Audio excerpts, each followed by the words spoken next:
Hello friends, very good morning. आज के video में हम बात करेंगे LDCE AOM that is assistant operations manager and ATM that is assistant traffic manager 70% quota by south central railway on the date 24 July 2020 में पूछे गए operating sections के क्वेश्चंस को डिस्कस करेंगे। तो इस वीडियो में हम टोटल 12 क्वेश्चंस को डिस्कस करेंगे जो पेपर में हूबहू आए हुए थे। तो वीडियो को स्टार्ट करने से पहले मेरी आपसे दरख्वास्त है कि आप वीडियो को लाइक करें और ज़्यादा से ज़्यादा शेयर करें अपने स्टाफ और कोलीग्स के साथ, और साथ में हमारे चैनल रेलवे पार्टनर को सब्सक्राइब करें और बेल आइकॉन को प्रेस करें जिससे वीडियो की नोटिफिकेशन आप तक तुरंत पहुंच सके। ओके, सो स्टार्ट करते हैं आज का सेशन। तो सबसे पहला क्वेश्चन है यहाँ पे, IR that is Indian railway permitted procurement of rakes as a freight marketing initiative through following schemes। ठीक है, कुछ स्कीम्स के नाम यहाँ पे दिए जा रहे हैं। For movement of freight traffic, यहाँ पे फ्रेट ट्रैफिक की बात की जा रही है। By inviting private investments on PPP mode, that means what, public private partnership mode. तो यहाँ पे स्कीम्स हैं liberalise wagon investment scheme LWIS, automobile freight train operator scheme that is AFTO, general purpose wagon investment scheme that is GPWIS, and D option है all of the above. तो इसका answer जो होगा यहाँ पे, for the participation of a private entities in a wagon procurement Indian railways establishes these schemes, so answer will be all of the above। okay, next question है यहाँ पे, the following combination fully described box natural wagon। तो यहाँ पे box natural wagon की बात की जा रही है और कुछ ऑप्शंस दिए हुए हमें। तो यहाँ पे कीवर्ड है बॉक्स नेचुरल वैगन। यहाँ पे bogie wagon, open wagon, air brake wagon, high speed wagon और स्टेनलेस स्टील वैगन, यहाँ 5 वर्ड्स लिखे हुए हैं और इसे पूछा जा रहा है कि कौन सा बॉक्स नेचुरल वैगन को करेक्टली डिस्क्राइब करता है। तो यहाँ से B for bogie, O for open wagon, ठीक है, N फॉर यहाँ पे जो है तो एयर ब्रेक सिस्टम के लिए है, और HL जो होता है फॉर हायर लोडिंग के लिए होता है। ठीक है, तो यहाँ पे जो करेक्ट आंसर सुटेबल होगा that will be what, option D, 1 2 3 4। 1 for bogie wagon, 2 for open wagon, ठीक है, 3 for air brake system and 5 for stainless steel wagon. Okay, यहाँ पे यह जान लेना जरूरी है कि ऑर्डिनरी बॉक्सन वैगन जो है that is BOXN wagon, ordinary BOXN wagon. तो बॉक्सन में भी जैसे हाई स्पीड हो गया या ऑर्डिनरी सिंपल NLB बोगी के साथ जो यूज़ किए जाते हैं वो वैगन। तो यहाँ पे यह इम्पोर्टेंट है कि ये जो बॉक्सन वैगन है उसमें जो मटेरियल यूज़ होता है बनाने में दैट इज़ IRSM 41। IRSM 41, इसका मतलब जो इसकी बॉडी होती है वो स्टेनलेस स्टील माइल्ड स्टील की होती है, माइल्ड स्टील की बनी होती है। ठीक है, और जबकि हमारा जो बॉक्स नेचुरल वैगन होता है फिरोजी ब्लू कलर का, तो उसमें जो उसकी जो बॉडी होती है that is IRSM 44, that is stainless steel SS is used for making और मैन्युफैक्चरिंग दिस वैगन। ओके, सो यहाँ पे स्टेनलेस स्टील वैगन लिखा हुआ है तो that is correct. Okay, so 1 2 3 5 is described in a good manner. Next question है यहाँ पे, when electric loco leading cab is defective and ALP is driving from trailing cab, speed prescribed and concerned G and S are is, that is general and subsidiary rule is। Okay, तो यहाँ पूछा जा रहा है यहाँ पे अगर electric loco leading cab क्या हो जाए, यहाँ पे लीडिंग कैब क्या हो जाए, डिफेक्टिव हो जाए, और ALP जो है ड्राइव कर रहा है उसे ट्रेलिंग कैब से, तो इस केस में स्पीड रेस्ट्रिक्शन जो होगा वो कितना होगा। तो इस केस में जो स्पीड रेस्ट्रिक्शंस होगा that will what, this 40 kmph, and also और इसको जो G&SR जो डील करता है that is this 17.09। Next question is speed of infringing standard moving dimensions. Standard moving dimensions मतलब यहाँ पे ODC की बात हो रही है, standard moving dimension trains on BG in class A loads, class B loads and class C loads. तो यहाँ क्लास ए, क्लास बी और क्लास सी ओडीसी की बात हो रही है। तो ओडीसी जैसा कि आप सबको पता है, consignment whose length, width or height infringes what standard moving dimension at any point during the run from source to destination, that is what over dimension consignment. Okay, तो ये 3 क्लास में होता है, class A, class B, class C, जिसमें net clearance और gross clearance का important role रहता है। नेट क्लियरेंस क्या होता है? Maximum clearance between consignment and fixed structure on running condition. और ग्रॉस क्लियरेंस क्या होता है? The net clearance between consignment and fixed structure in stationary condition. Okay, तो यहाँ नेट क्लियरेंस और ग्रॉस क्लियरेंस का इंपॉर्टेंट रोल रहता है। ठीक है, तो बेसिकली जब भी क्या होता है यहाँ पे, clearance measured under stationary condition में, अगर क्लास ए की बात करें तो यहाँ पे जो स्पीड रिस्ट्रिक्शंस होता है वह कितना होता है? 40 kmph जनरली होता है, या फिर जो भी स्पीड होता है बीपीसी पे मेंशन होता है वह उस स्पीड से जो है तो इसे चलाया जाता है। तो यहाँ पे दो स्पीड, एक तो 40 kmph हो गया, या फिर बीपीसी पे जो भी मेंशन स्पीड होगा वो है। ओके, और इस केस में यहाँ पे जो क्लास बी होता है वहाँ पे जो है तो इस केस में स्पीड रिस्ट्रिक्शंस होता है वो 40 kmph होता है फॉर स्ट्रेट, अगर बिल्कुल स्ट्रेट लाइन है तो इस केस में, और 15 kmph होगा अगर वह जो हमारा ट्रेन है वह पासिंग स्टेशन से या यार्ड या कर्व और ग्रेडियंट या टर्नआउट से मूव कर रहा है। ओके, क्लास सी स्टेशन के लिए जो होगा स्पीड होगा वह कितना होगा?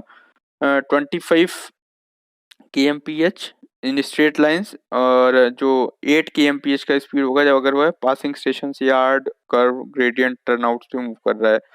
ओके, तो क्लास ए के लिए जो सैंक्शनिंग अथॉरिटी होता है वो कौन होता है? DRM, that is divisional railway manager. Class B के लिए कौन होता है? PCOM. Okay, principal chief. Okay, operation manager. और क्लास सी के लिए जो होता है वह कौन होता है? CRS, commissioner of railway safety. Okay, तो इस तरह से class A, class B, class C के लिए सैंक्शनिंग अथॉरिटी हो गए, और मैंने स्पीड लिमिट्स भी बता दी यहाँ पे। ठीक है, तो क्लास ए और क्लास बी जो है तो डे और नाइट इसमें कोई रिस्ट्रिक्शंस नहीं है, कभी भी मूव कर सकते हैं, लेकिन क्लास सी जो ओडीसी है हमेशा वो डे टाइम्स में ही मूव करेगा। ओके, और क्लास ए में कोई स्कॉटिंग्स की जरूरत नहीं होती। क्लास बी में अगर ज़रूरत पड़ी तो टीएक्सआर अलाउ रहता है उस केस में, और अगर क्लास सी के केस में जो है तो स्कॉटिंग्स होता है जनरली, टीएक्सआर हो गया, पीडब्ल्यूआई हो गया, डीटीआई हो गया, ठीक है, ओएचसी को हैंडल करने वाला स्टाफ हो गया, तो इनकी रिक्वायरमेंट रहती है।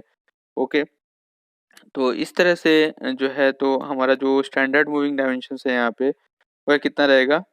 जनरली जो है 75, 40 और 25। ठीक है, जैसे मैंने यहाँ पे बताया 40 kmph, और बीपीसी पे भी जो स्पीड मेंशन होगा तो इस केस में यहाँ पे अगर बीपीसी पे 75 मेंशन रहा तो इस केस में इसका आंसर जो है तो हो जाएगा। ठीक है, option A is the right answer. Next question है यहाँ पे,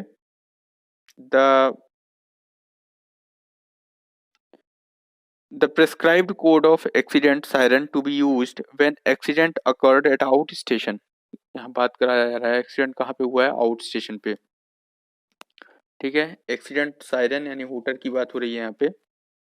but main line is clear, and the relief train is to be turned out with the medical van. तो इस केस में जो है तो हूटर पूछा जा रहा है, कौन सा हूटर कोड अप्लीकेबल होगा यहाँ पे?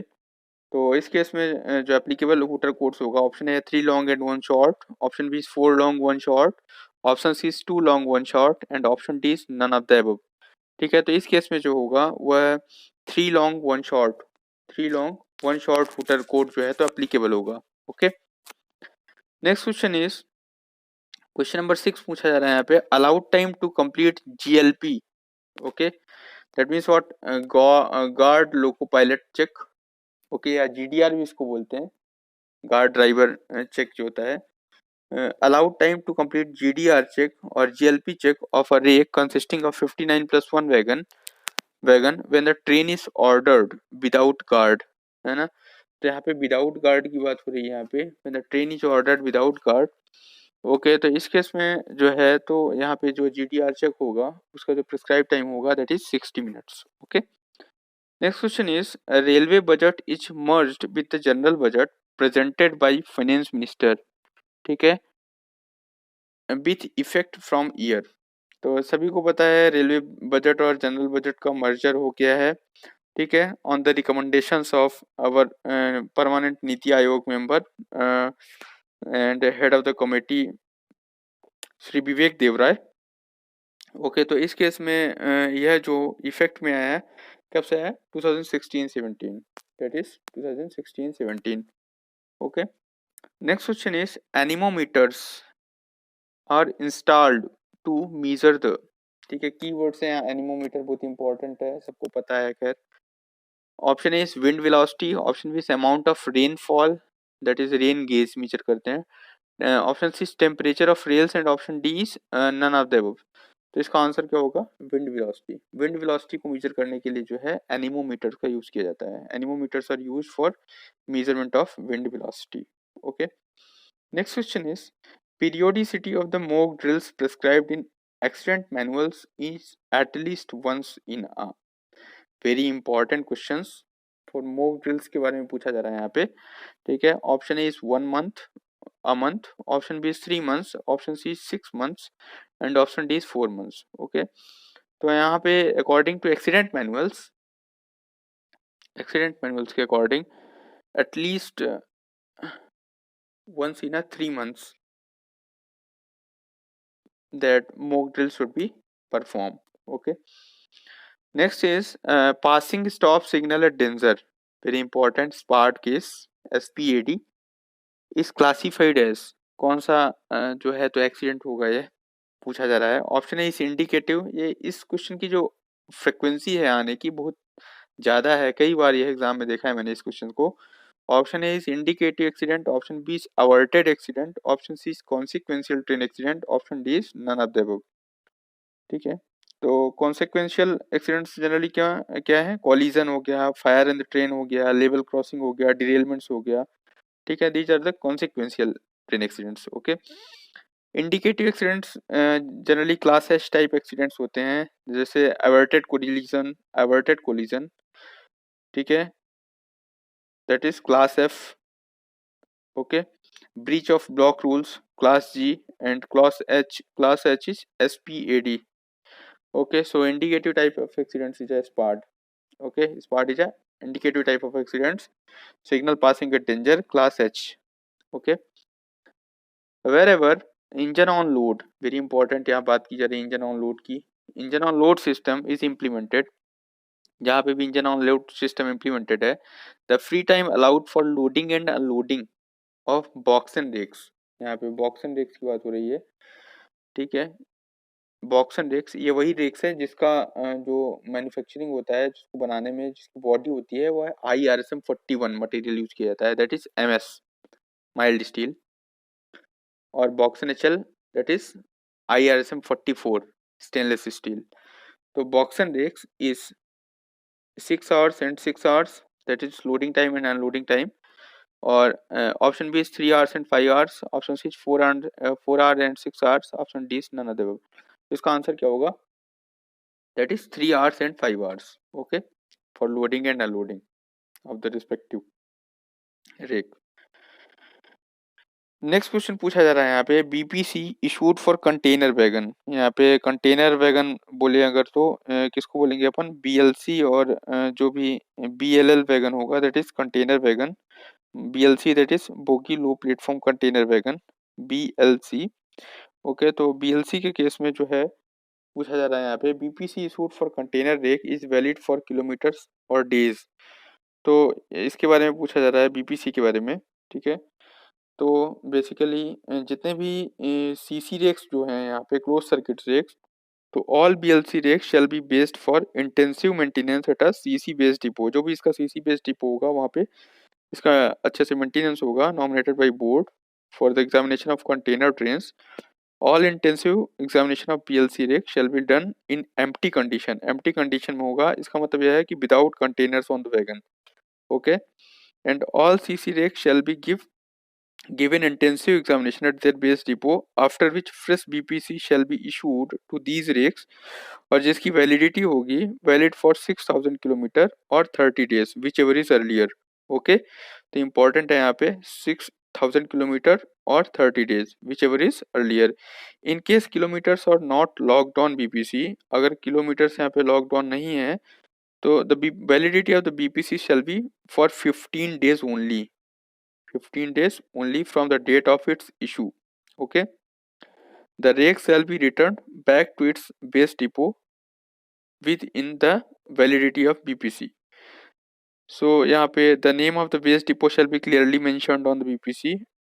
Okay, तो यहाँ important point यह है कि 6000 किलोमीटर और 30 days के लिए वैलिड होगा. ठीक है, तो option B is the right answer. तो इस तरह से टोटल हमने 12 क्वेश्चन आज की वीडियो में डिस्कस करे. वीडियो में अगर कुछ भी डाउट आता है आपको तो प्लीज़ कमेंट सेक्शन में कमेंट करके बताएं, और हमारे चैनल को ज़्यादा से ज़्यादा लाइक शेयर करें और साथ में सब्सक्राइब करें. अपने दोस्तों को, अपने फ्रेंड्स को, अपने कोलीग्स को भी इस चैनल के बारे में बताएं, जिससे ज़्यादा से ज़्यादा लोगों को इसका लाभ मिल सके. Thanks for watching. Take care. Bye bye.